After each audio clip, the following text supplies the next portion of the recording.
The winter of 1851 arrived in Coldwater, Maryland, with a silence so profound that even the crows abandoned their perches in the skeletal trees surrounding St. Catherine's Abbey.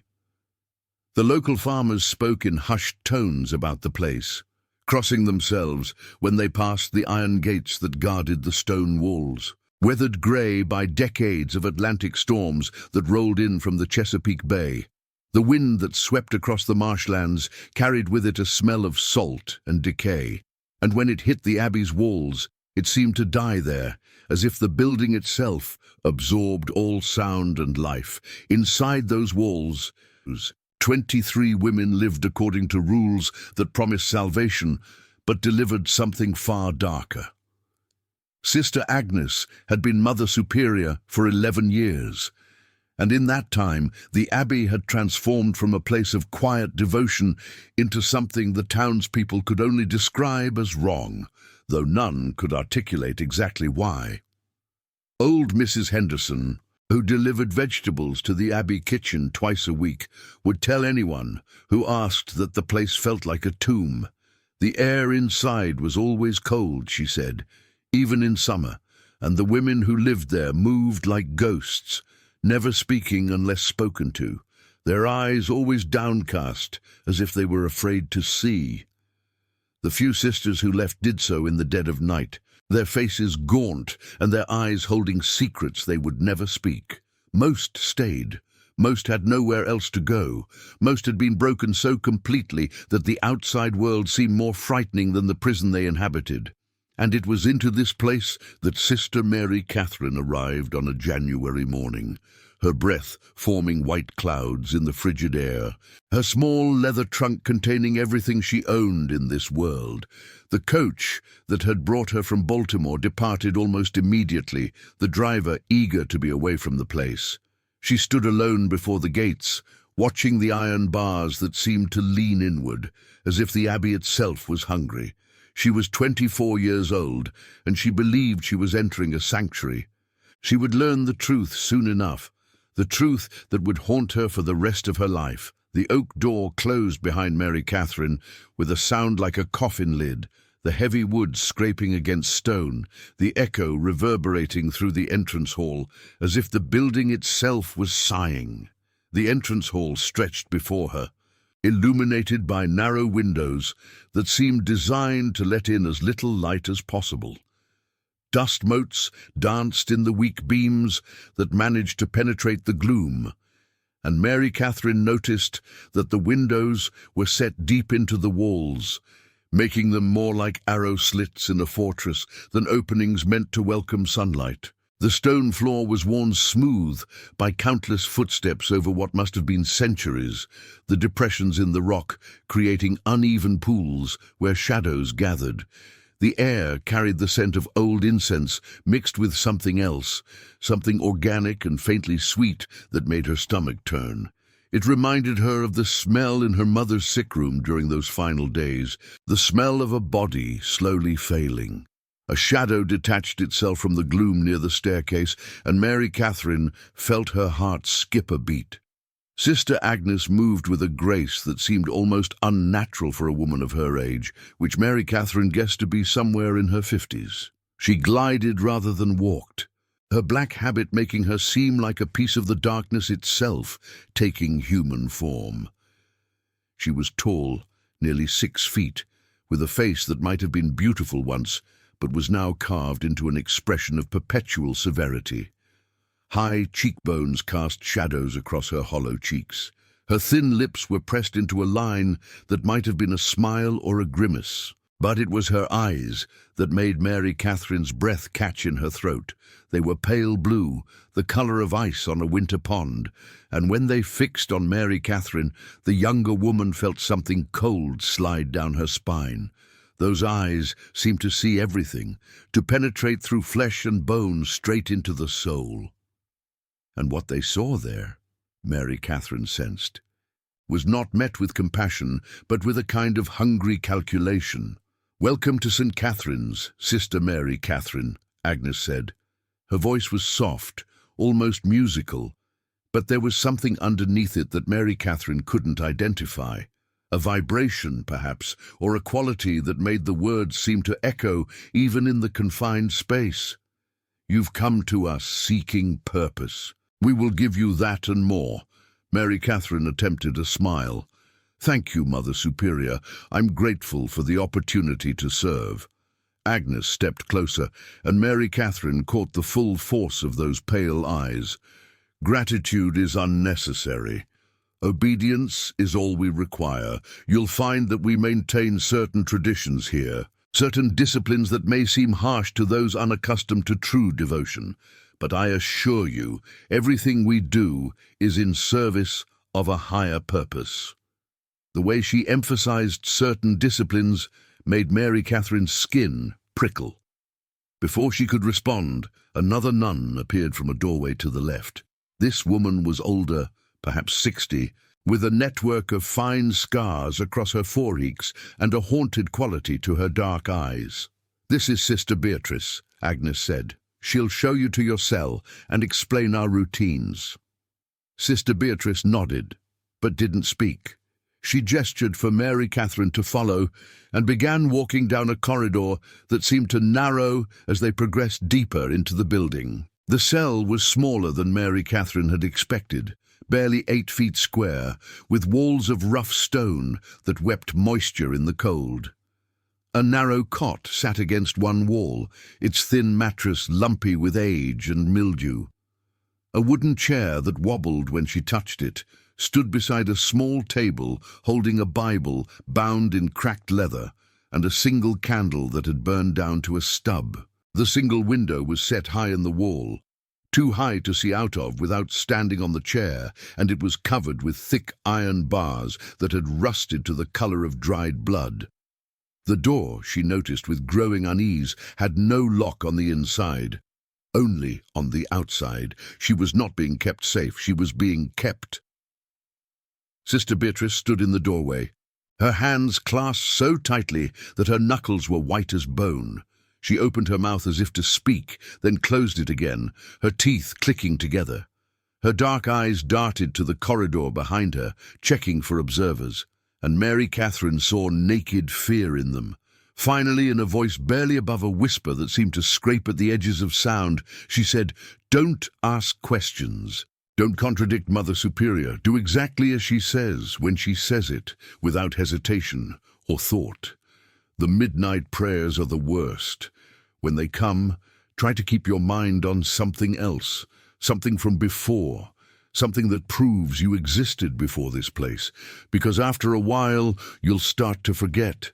You'll start to believe that you were never anything but what she makes you." Before Mary Catherine could ask what she meant, before she could reach out to comfort the older woman, Beatrice turned and walked away quickly, her footsteps echoing in the corridor, fading into silence that seemed to swallow all sound.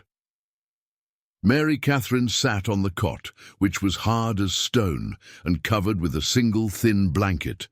The walls were bare except for a wooden crucifix above the bed. As she sat there in the growing darkness, she became aware of sounds filtering through the walls. Whispers, she thought at first, but they were too rhythmic to be conversation. It sounded almost like chanting, but the words were indistinct, rising and falling in waves that seemed to pulse through the very stones of the building. She tried to ignore it, unpacking her few possessions and arranging them on the small table.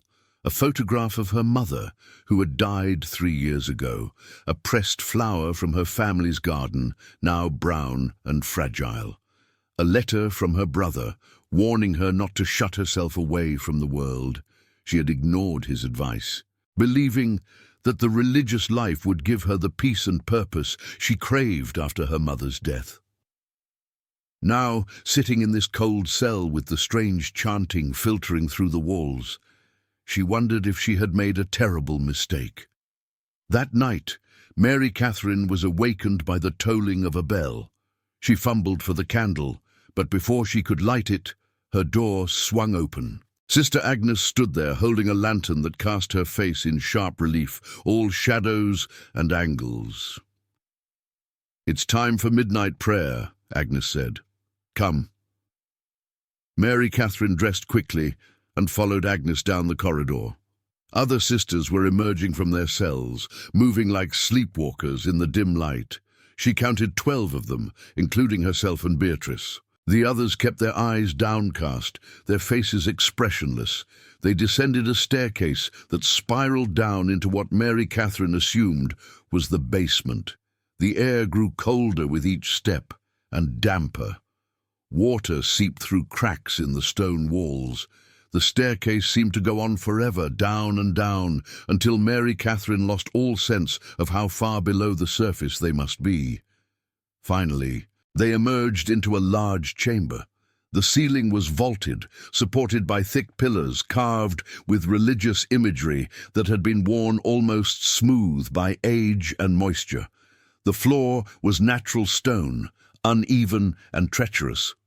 In the center of the chamber stood a wooden structure that made Mary Catherine's blood run cold.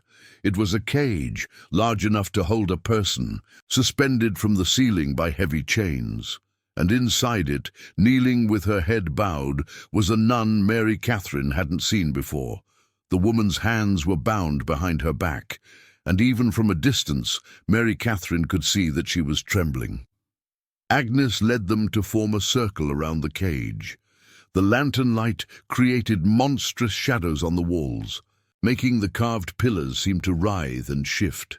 "We gather here," Agnes began, her voice carrying a resonance in the underground chamber that made it seem like multiple voices speaking in unison, "to witness the purification of Sister Helena. She has committed the sin of doubt.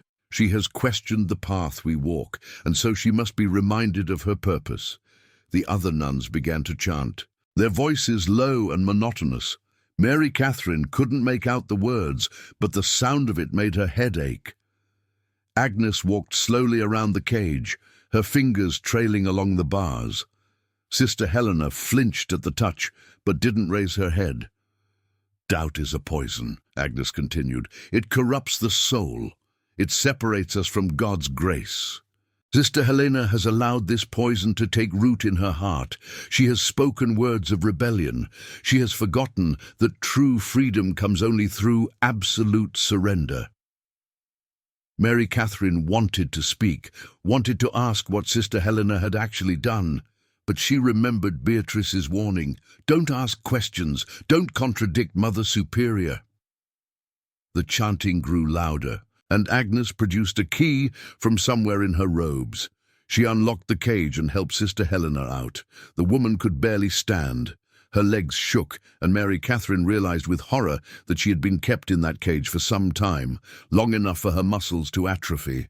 Agnes supported her almost tenderly and led her to stand in the center of the circle. "Now," Agnes said, "we will help Sister Helena remember her vows. We will pray for her salvation, and we will pray until the doubt is driven from her heart." What followed was hours of prayer, the same phrases repeated over and over until the words lost all meaning. Sister Helena stood in the center, swaying on her feet, while Agnes kept one hand on her shoulder, preventing her from falling. Mary Catherine's voice grew hoarse. Her legs ached. The cold seeped into her bones. Around her, the other sisters chanted mechanically, their eyes glazed, and slowly Mary Catherine began to understand. This wasn't about faith. This was about control. This was about breaking someone's will so completely that they lost the ability to think for themselves. When Agnes finally called an end to the prayer, the sky was beginning to lighten outside. They had been in that underground chamber for 6 hours. Sister Helena collapsed the moment Agnes released her shoulder. 2 nuns picked her up and carried her away. Agnes turned to Mary Catherine, and even in the growing light, her eyes seemed to glow with an inner coldness. "You've done well for your first midnight prayer," she said. "Soon you'll understand the necessity of what we do here. True devotion requires sacrifice. It requires us to strip away the ego, the self, everything that separates us from God." Mary Catherine nodded, not trusting herself to speak. As she climbed the stairs back to her cell, her mind was racing. She needed to leave this place. But when she reached her door, she found it had been locked from the outside. She was trapped. The days that followed established a routine that was designed, Mary Catherine came to realize, to slowly erode a person's sense of self. They rose before dawn and spent 2 hours in silent prayer, kneeling on the cold stone floor of the chapel. Breakfast was thin porridge, barely enough to sustain them. Then came hours of manual labor, scrubbing floors that were already clean, washing clothes that weren't dirty, tasks that served no purpose except to occupy their time and exhaust their bodies. Conversation was forbidden, except during a single half-hour period after the evening meal, and even then, Sister Agnes was always present, listening to every word. The midnight prayers occurred 3 times a week, always in that underground chamber, always focused on some sister who had committed an infraction. Mary Catherine learned that infractions could be anything. Sister Margaret had smiled during morning prayers and spent 4 days in the cage. Sister Ruth had asked for a second helping of food and was subjected to a week of isolation, confined to her cell with nothing but water. The punishments were never physically violent, at least not in any way that would leave visible marks. But they were devastating nonetheless. Sleep deprivation, sensory deprivation, constant surveillance, the endless repetition of prayers until the mind simply shut down. Agnes seemed to know exactly how to push each woman to the breaking point without quite breaking them entirely. Mary Catherine tried to keep to herself, to avoid drawing attention. But Agnes seemed particularly interested in her. She would appear suddenly in doorways, watching Mary Catherine with those cold eyes. She would ask questions during the evening conversation period, probing questions about Mary Catherine's past, her family, her reasons for entering religious life. "Tell me about your mother's death," Agnes said one evening. The other sisters were present, but they might as well have been furniture for all the reaction they showed. Mary Catherine felt her throat tighten. "She died of consumption. It was very quick at the end. You must have felt abandoned," Agnes said. Her voice was sympathetic, but her eyes were calculating, left alone in the world with no one to guide you. "That's why you came here, isn't it? Seeking a replacement for the mother you lost." Mary Catherine wanted to deny it, but the words stuck in her throat. Because there was truth in what Agnes said, and somehow the older woman had seen straight through to the vulnerable core of her. "I wanted to serve God," Mary Catherine managed to say. Agnes smiled, and it was not a comforting expression. "Of course you did, and you shall. You'll serve him by surrendering everything, your will, your thoughts, your very identity. Only then will you know true peace." That night, Mary Catherine lay awake in her cell, listening to the whispers that filtered through the walls. She had realized that what she was hearing wasn't chanting at all. It was the other sisters, talking to themselves in their cells. Fragments of prayers, bits of conversation with people who weren't there, the verbal tics of minds slowly unraveling under the constant pressure of Agnes's regime. She thought about Sister Beatrice's scarred face and wondered what had caused those marks. She thought about Sister Helena, who she hadn't seen since that first midnight prayer. She thought about the iron bars on her window and the locked door of her cell. And she began to plan her escape. It took Mary Catherine 3 weeks to find an opportunity. 3 weeks of playing the obedient novice, keeping her head down, never asking questions, never drawing attention to herself. 3 weeks of watching and learning, observing the patterns and routines that governed life in the Abbey. She watched and she learned. She learned that Agnes slept only 4 hours a night, from 2 a.m. to 6 a.m., and that during those hours she was vulnerable, merely human, instead of the omniscient presence she seemed to be during waking hours. She learned that Sister Beatrice had a key ring with keys to all the cells, because she was responsible for checking on the sisters during the night, ensuring no one was trying to harm themselves or attempting escape. She learned that the front door was locked, with a heavy iron bolt that required 2 people to move, making it impossible for a single person to open. But she also learned there was a side entrance to the garden that was secured only with a wooden bar, old and weathered, that could be lifted by one person if they were strong enough and desperate enough. She memorized the layout of the corridors.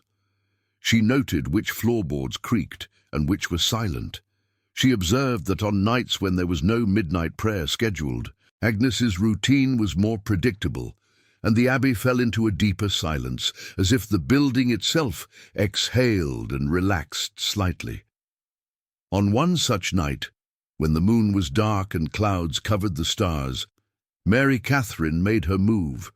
She had positioned her blanket on the cot to look like a sleeping figure, an old trick, but one that might buy her precious minutes if someone glanced through the small window in her door. She had hidden herself in the shadows beside the door, her heart pounding so hard she was certain someone would hear it echoing through the stone walls.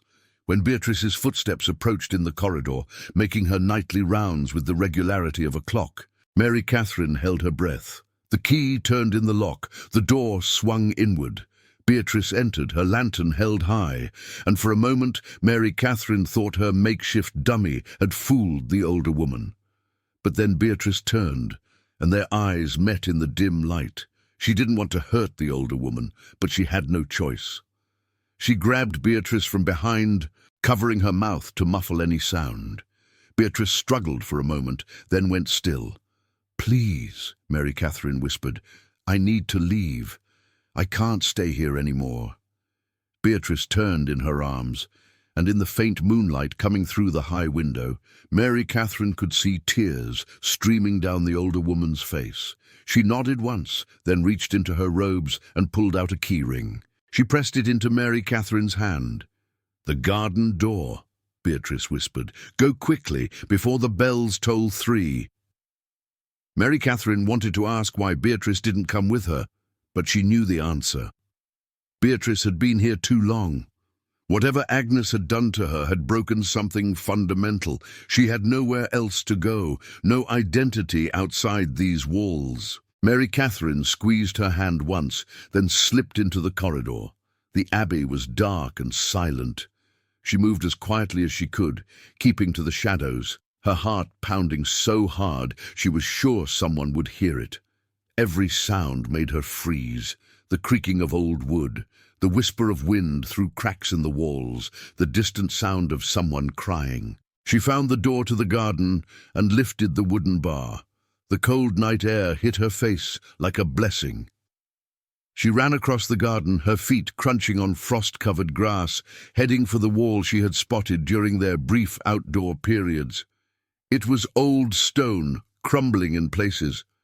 She had thought she might be able to climb it. She was halfway up, her fingers finding purchase in the gaps between stones, when the bells began to toll. Not the call to prayer. This was different, faster, more urgent. An alarm. She heard shouting from inside the Abbey.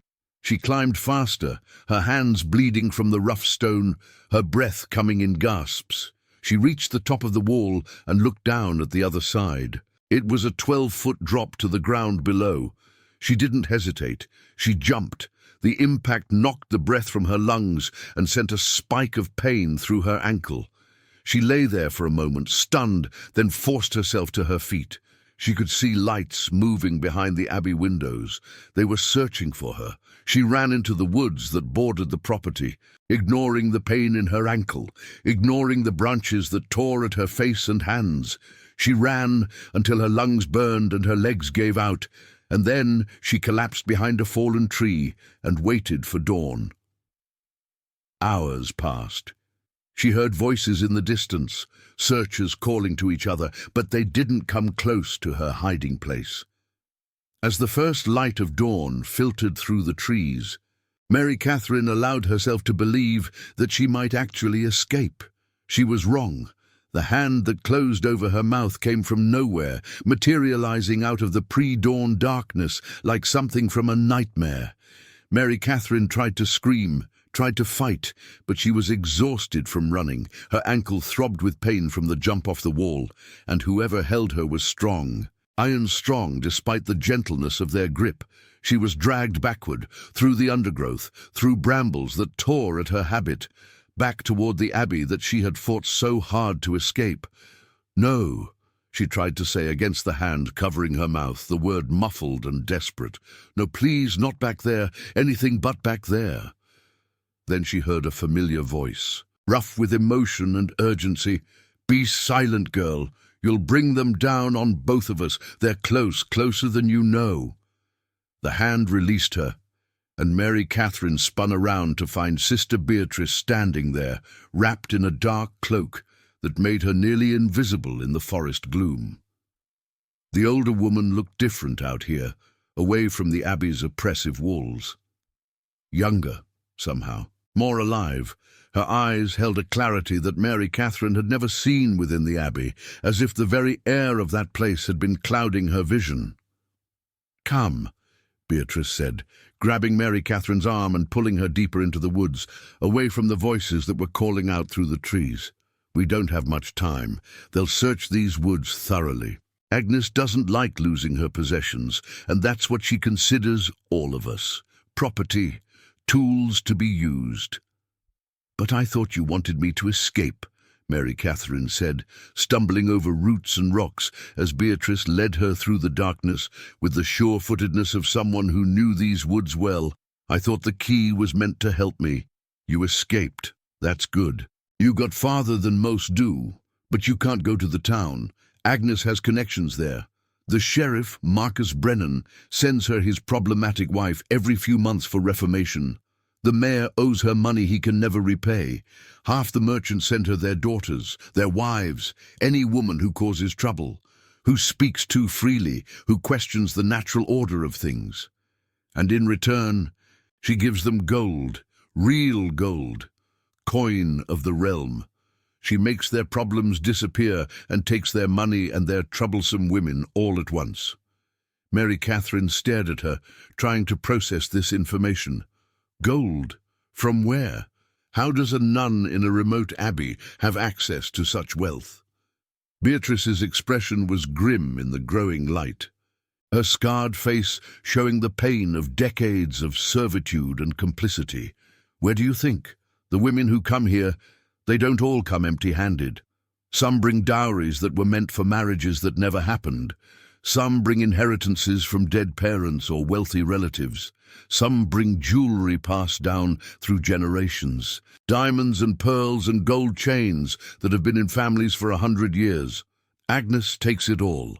She tells them they're giving up worldly possessions in service to God, that material wealth is a barrier to spiritual purity.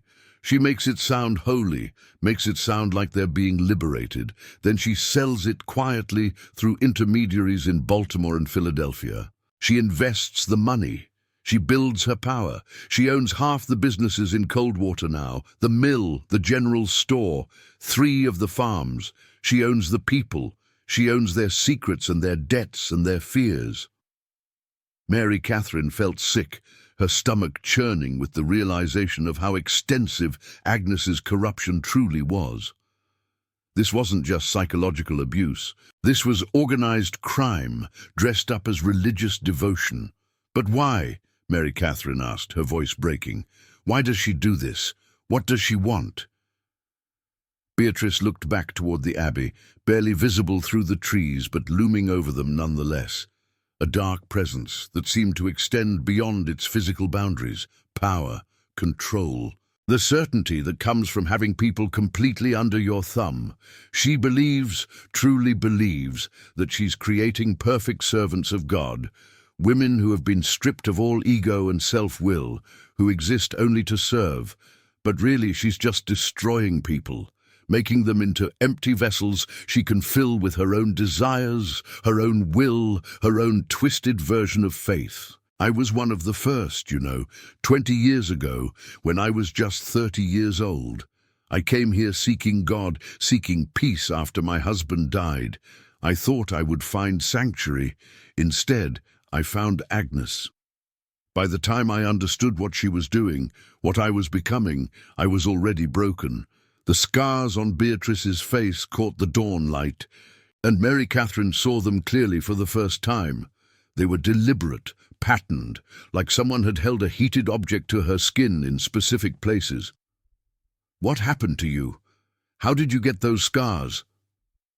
"I tried to leave once. Agnes caught me, held my face to a candle flame, and told me it was God's punishment for my disobedience. Then she nursed me back to health with such tenderness that I believed her, believed I deserved it, believed she was saving me. It took me 15 years to see the truth, and by then I didn't know how to be anything else." Beatrice pulled something from her cloak, a leather pouch. Inside was more money than Mary Catherine had ever seen. "Take this. Go to Baltimore. There's a boarding house on Frederick Street run by a Mrs. O'Connor. Tell her Beatrice sent you. She'll help you start over." "But what about the others?" Mary Catherine asked. "What about the women still in there?" Beatrice's eyes filled with tears. "Some of them want to be saved. Some of them are too broken to save, and some of them believe in what Agnes is doing. They think the suffering is holy. You can't rescue people who don't want to be rescued, but you can tell the truth. You can make sure people know what happens in that place." Mary Catherine took the pouch, though her hands were shaking. "Come with me. Please." Beatrice shook her head. "I told you, I'm too far gone. I don't know how to be anything but Sister Beatrice anymore. But you still have a chance. Don't waste it. Go, now, before they find us both." Mary Catherine wanted to argue, but she could hear voices getting closer. Agnes's voice calling her name with false sweetness. "Sister Mary Catherine, come back to us. We forgive you. We understand you were frightened. There's no punishment waiting for you. Only love." The sound of that voice made Mary Catherine's blood run cold. She looked at Beatrice one last time, then turned and ran deeper into the woods, away from the Abbey, away from that terrible voice. Behind her, she heard Beatrice step out into the open. "Over here," the older woman called. "I've found her." She went this way. Mary Catherine didn't look back. She ran until she reached the road, until she found a farmer with a wagon who agreed to take her to Baltimore. She ran from Coldwater and everything it represented, but the voices followed her in her dreams for years afterward. Mary Catherine did exactly as Beatrice had instructed. Mrs. O'Connor at the boarding house on Frederick Street asked no questions, just gave her a room and helped her find work as a seamstress. The money from Beatrice lasted long enough for Mary Catherine to establish herself. She took a new name, Margaret Walsh, and tried to build a new life. But she couldn't forget what she had seen at St. Catherine's Abbey. She couldn't forget the women trapped there, their minds and spirits slowly being destroyed. And she couldn't forget Beatrice's final words, "You can tell the truth. You can make sure people know what happens in that place." It took her 6 months to find the courage, 6 months of nightmares, of waking up convinced she was back in that cold cell with Agnes's voice echoing through the walls. 6 months of working up the nerve to walk into the Baltimore Sun offices and ask to speak to a reporter. The man who agreed to see her was named Thomas Whitmore.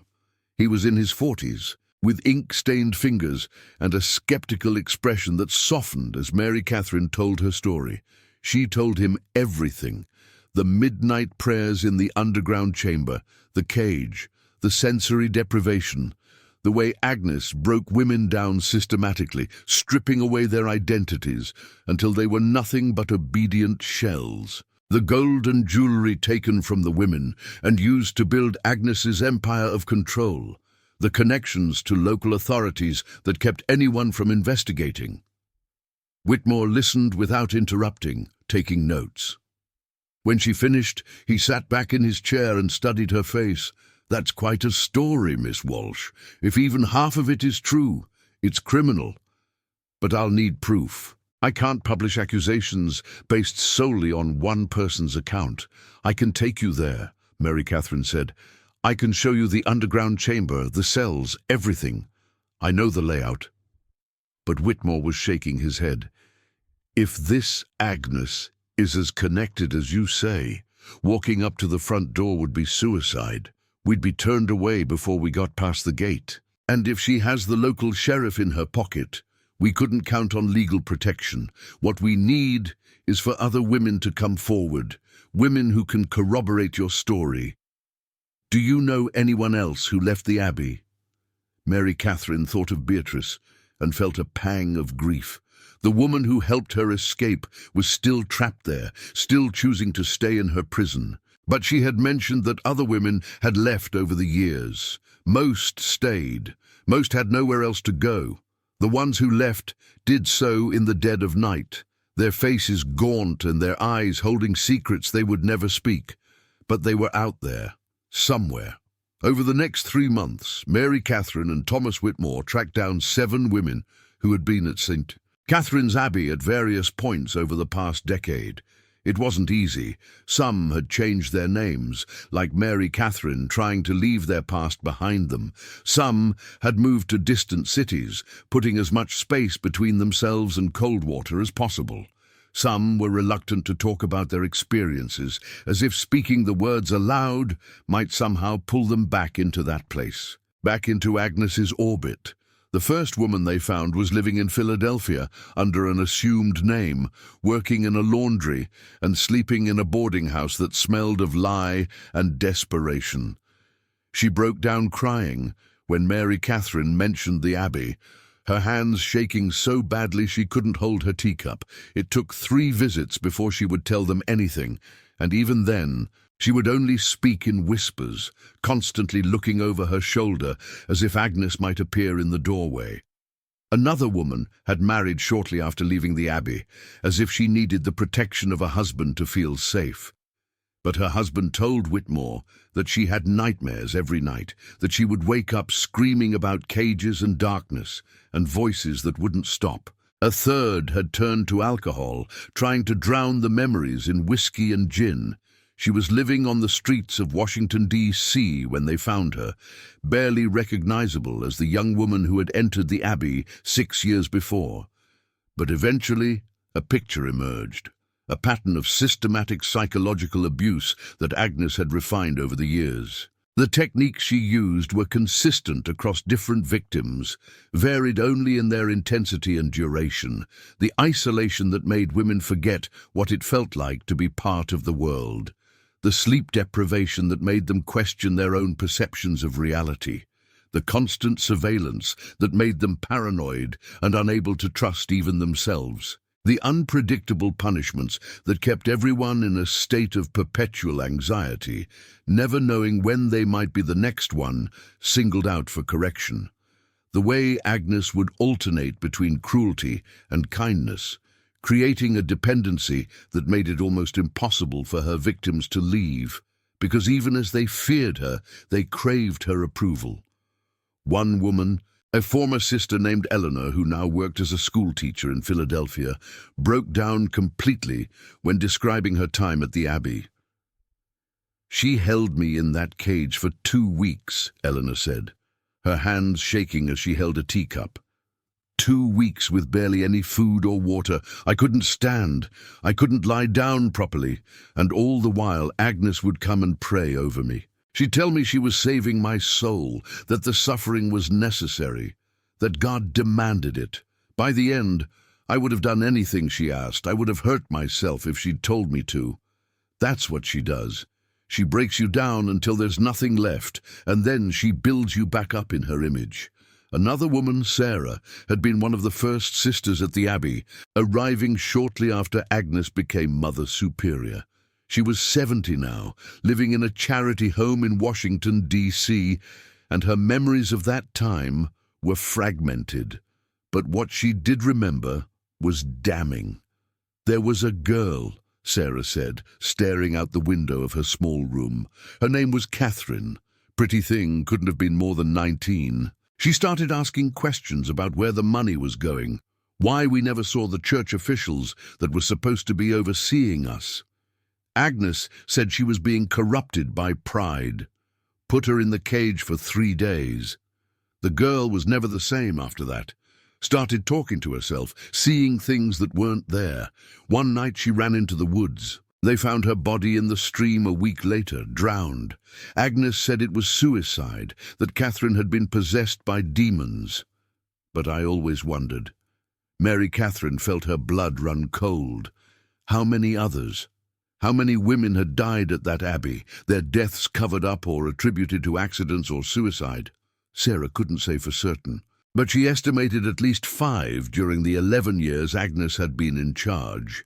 Armed with these testimonies, Thomas Whitmore wrote a series of articles for the Baltimore Sun. The first one ran in November of 1851 under the headline, "The Horror of Coldwater Abbey. Women Speak Out About Systematic Abuse." The response was immediate and explosive. The articles caused an uproar. Some readers were horrified and demanded immediate investigation. Others refused to believe it, insisting that the women making accusations were either lying or had been corrupted by worldly influences. The Catholic Church issued a statement condemning the allegations as attacks on religious life itself, though notably they didn't directly defend Agnes or address the specific accusations. The governor of Maryland, under pressure from the public, ordered an official inquiry. A team of investigators, led by a state prosecutor named James Harrison, traveled to Coldwater to examine St. Catherine's Abbey. Mary Catherine, using her Margaret Walsh identity, went with them. She needed to see it through. She needed to face Agnes one more time. The day they arrived at the Abbey was grey and cold, with snow beginning to fall. The iron gates stood open, as if welcoming them. Agnes herself met them at the entrance, and if she recognized Mary Catherine, she gave no sign. She was gracious, almost charming, expressing shock and dismay at the accusations. "Gentlemen, this is a house of God," Agnes said, her voice dripping with false sweetness. "We are simple women, devoted to prayer and service. These accusations are the product of disturbed minds, women who couldn't handle the discipline required for true religious life. Of course you're welcome to inspect our home. We have nothing to hide." She led them through the Abbey, showing them the chapel, the dining hall, the cells. Everything was clean and orderly. The sisters they encountered were quiet and polite, speaking only when spoken to, their eyes downcast. When asked about their treatment, they all said the same thing. They were happy, they were devoted to God, they wanted for nothing. Harrison was beginning to look skeptical. "These women seem perfectly content," he said to Mary Catherine in a low voice. "Are you certain about your allegations?" "Show them the underground chamber," Mary Catherine said, "the place where the midnight prayers are held." She directed them to the staircase, the one that spiraled down into darkness. But when they reached it, they found it had been bricked up. A fresh wall of stone and mortar blocked the entrance. "This staircase was deemed structurally unsound," Agnes said smoothly. "We sealed it off just last week for safety reasons." Mary Catherine felt panic rising in her throat. "She's lying. That chamber exists. I was there. I saw—" "Perhaps you dreamed it," Agnes said, and now her eyes fixed on Mary Catherine with that familiar cold intensity. Religious life can be overwhelming for some people. The mind plays tricks, creates fantasies. It's why we maintain such strict discipline, to keep our sisters grounded in reality. But Harrison was more thorough than Agnes had anticipated. He noticed the fresh mortar on the bricks. He noted the way the other sisters refused to make eye contact with Mary Catherine. And when one of his assistants asked to see the financial records for the Abbey, Agnes's mask slipped for just a moment. Her smile faltered. Her eyes went hard. "We keep meticulous records, of course," she said, "but they're private matters. The donations we receive are between the donors and God." Harrison pulled out a court order. "Nevertheless, I'm authorized to examine them. Bring me your ledgers." What followed was 3 days of intense investigation. Harrison and his team went through every document, every piece of correspondence, every financial transaction, and what they found was staggering. Agnes had been running St. Catherine's Abbey like a business. The women who entered were required to sign over all their possessions, their inheritances, their savings. She had collected jewelry, gold, deeds to property, and had systematically sold or invested it all. The Abbey owned shares in railroads, textile mills, and banks throughout Maryland. She had amassed a fortune worth hundreds of thousands of dollars, all under the guise of religious devotion. More damning still were the letters they found. Correspondence with local officials, including the sheriff of Coldwater, arranging for troublesome women to be sent to the Abbey. Wives who disobeyed their husbands, daughters who refused arranged marriages, women who spoke too freely about politics or social issues. They were sent to Agnes to be reformed, and she was paid handsomely for her services. Harrison also found something else: a record of women who had died at the Abbey over the past 11 years. The official count was 9, all attributed to natural causes, accidents, or suicide. But there were discrepancies in the dates, gaps in the records, suggestions that more women had died than were officially accounted for. When Harrison confronted Agnes with these findings, she remained calm. "I've done nothing wrong," she said. "Everything I've done has been in service to God and to these women. I've saved them from lives of sin and degradation. I've given them purpose and structure. If I've been compensated for that service, it's no different than any business transaction. You call it abuse, I call it discipline. You call it control, I call it salvation. But the law saw it differently. Agnes was arrested and charged with fraud, theft, and unlawful imprisonment. Several of the local officials who had conspired with her were also arrested. The scandal rocked Maryland society. The trial began in February of 1852. The courtroom was packed every day of the trial, the air thick with body heat and the smell of wool coats and nervous sweat. It seemed like half of Maryland wanted to see the fall of Mother Superior Agnes, drawn by morbid curiosity and the scandalous nature of the accusations. The newspapers had been full of lurid details for weeks. Some came believing Agnes was a monster who needed to be stopped. Others came convinced she was a holy woman being persecuted by forces that feared true devotion. The courtroom itself was a grand affair, with high ceilings and tall windows that let in cold winter light. The judge's bench stood elevated above the rest of the room, and Judge Marcus Thornhill presided with an expression of stern neutrality that gave nothing away. He was known as a fair man, but also a religious one, and there had been concerns that he might be sympathetic to Agnes's claims of persecution. Mary Catherine attended every session, sitting in the back row with her hands folded in her lap, watching the woman who had nearly destroyed her face justice at last. Some days, Agnes would turn in her seat and stare directly at Mary Catherine, those pale eyes boring into her with such intensity that Mary Catherine felt her skin crawl. Other days, Agnes would ignore her completely, as if Mary Catherine didn't exist, as if she were nothing more than a ghost in the corner. Both reactions were equally unsettling. The prosecution called witness after witness.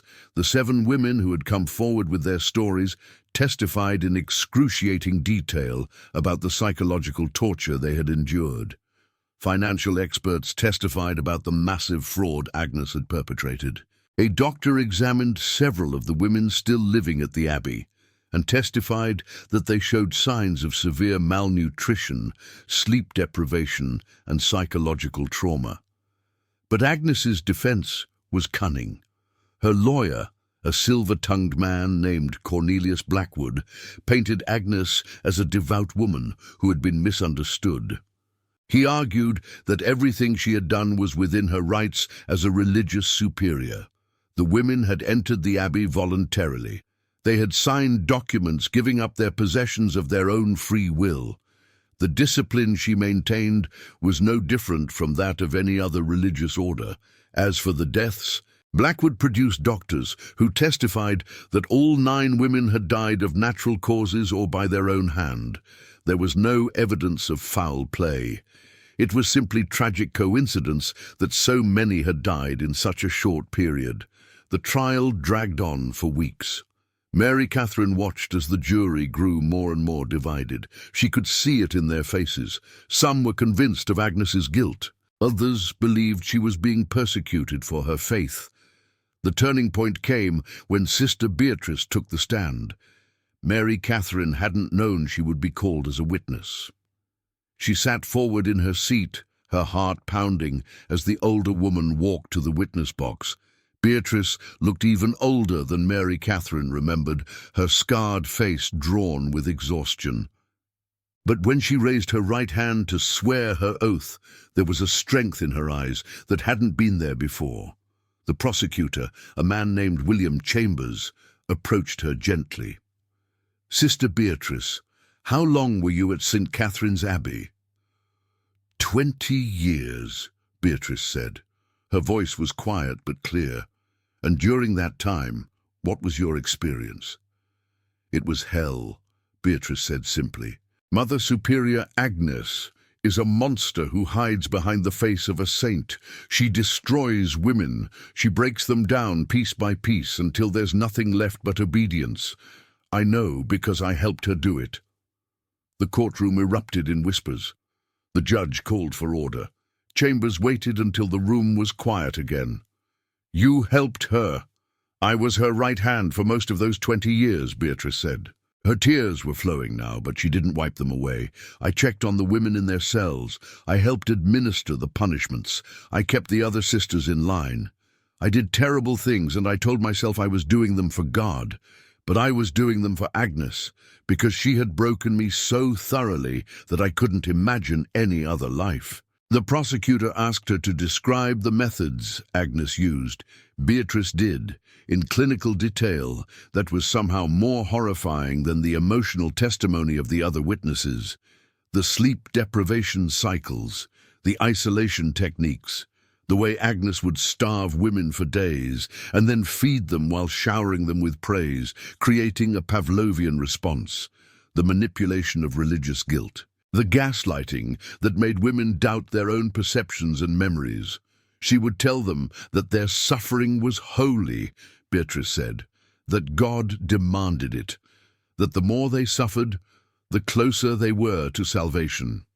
And because they wanted so desperately to believe in something, they accepted it. They let her torture them and called it love. When Beatrice finished, the courtroom was silent.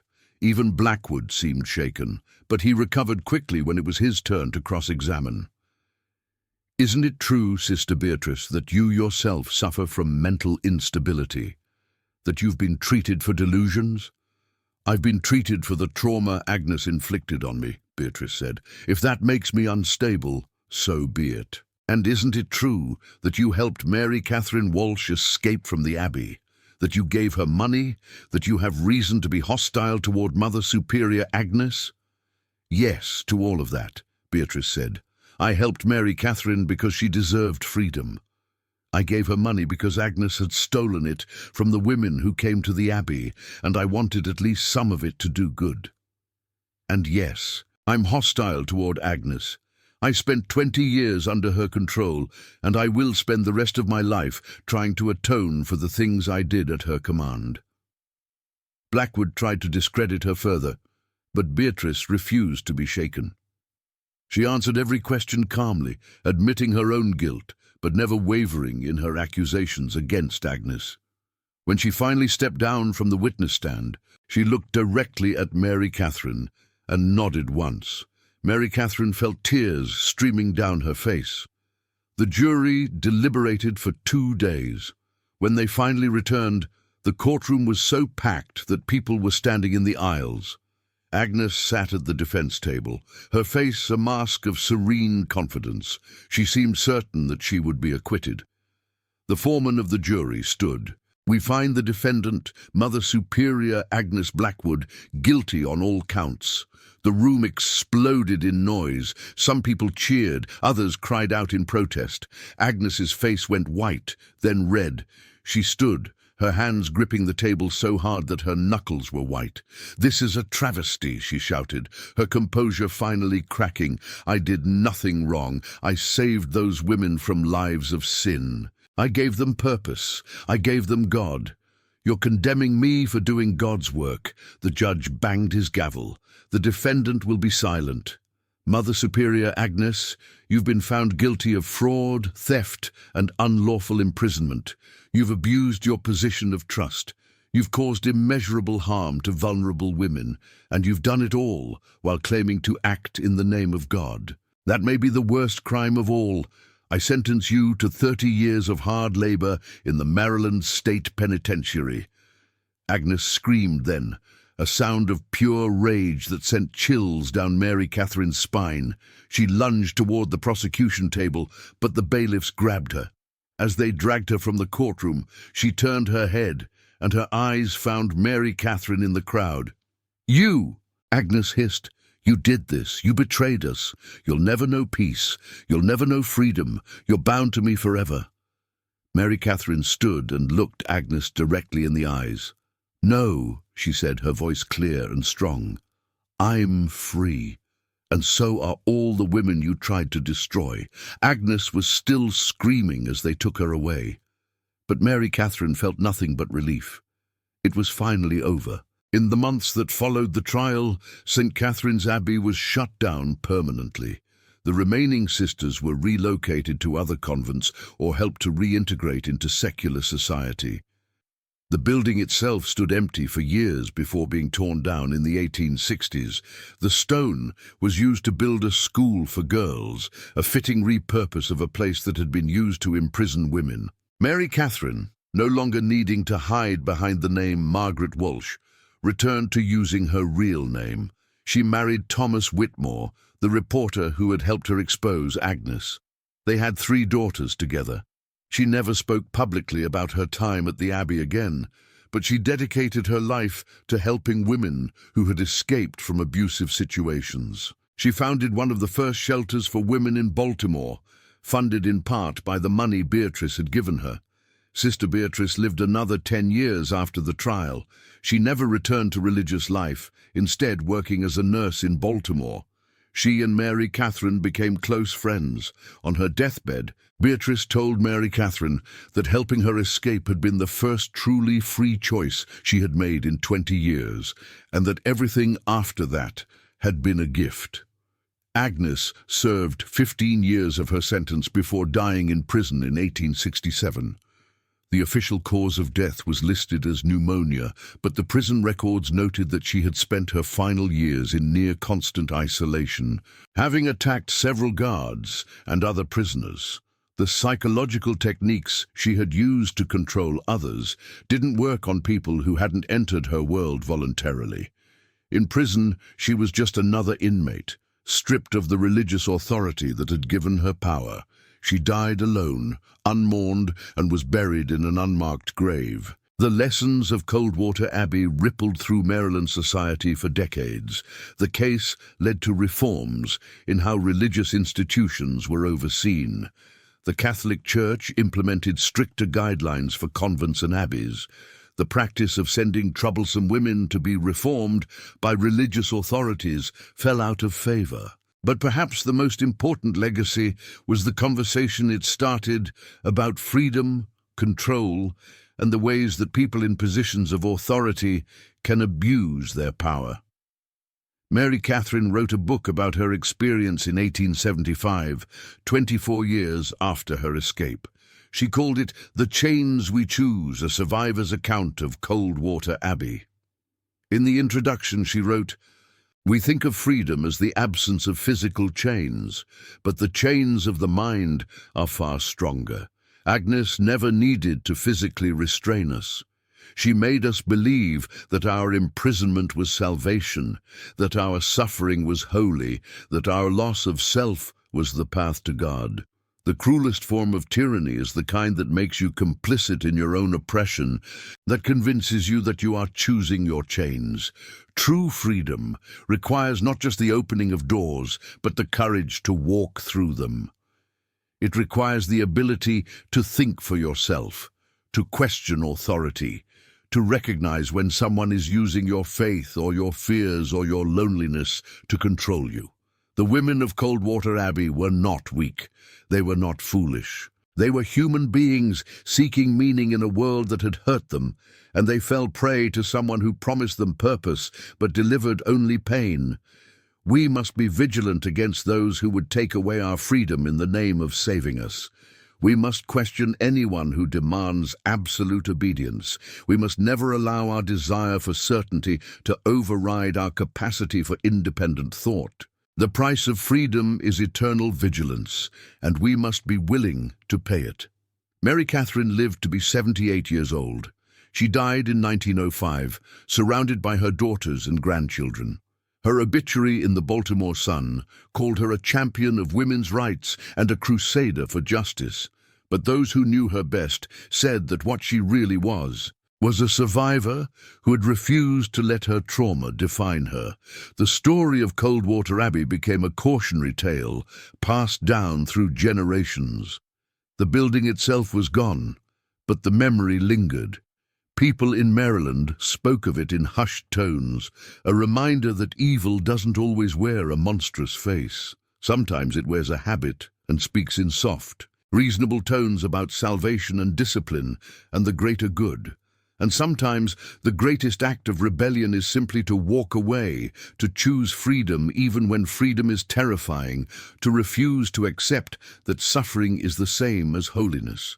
Mary Catherine had learned that lesson in the hardest way possible, but she had learned it. And she had spent the rest of her life teaching it to others. In the end, that was how she found her own form of salvation, not through surrender and obedience, but through resistance and truth. The horror of Coldwater Abbey was real, but so was the resilience of the human spirit. Agnes had tried to break 23 women to turn them into empty vessels for her will. But one of them had escaped, one of them had fought back, one of them had exposed the truth, and that had made all the difference.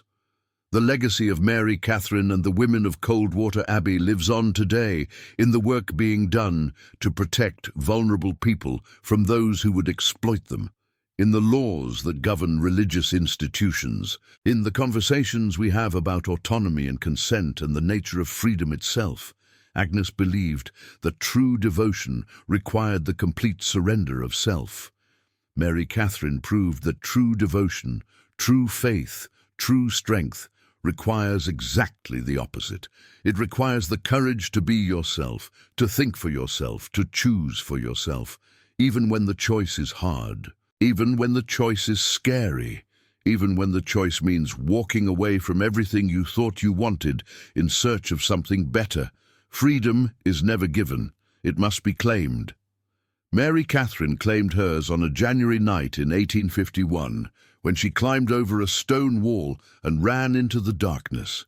And in doing so, she lit a candle that helped others find their way out of their own prisons. Whether those prisons were made of stone or of belief, that is the real prayer that silenced Maryland. Not Agnes's twisted liturgy of control and suffering, but Mary Catherine's testimony of truth and liberation. And it echoes still.